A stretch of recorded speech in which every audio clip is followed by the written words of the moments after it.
Мои стихове. Останах си такава. Странна, неразбираема. Останах си такава. Желана, неподражаема.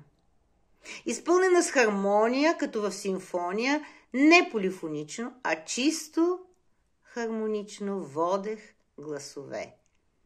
Водех души две. Кой ги отклони от пътям житейски по разни уклони, с уроци небиблейски? Аз не позволих злоба да убия моята душа и не се затрих. Сърце ми не гние, не станах маша. Бях и съм с характер, от вид защитени. Бях и съм с характер, хора зли, презрени.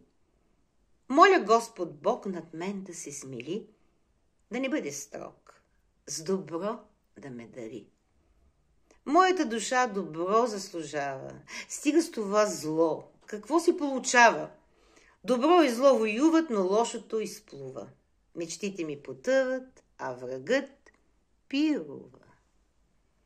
И в този хубав ден, светъл, слънчев ден, с икона в ръце се моля от сърце да съм здрава, силна, в борба непосилна, да не се предавам. Истинска оставам. Падам и ставам.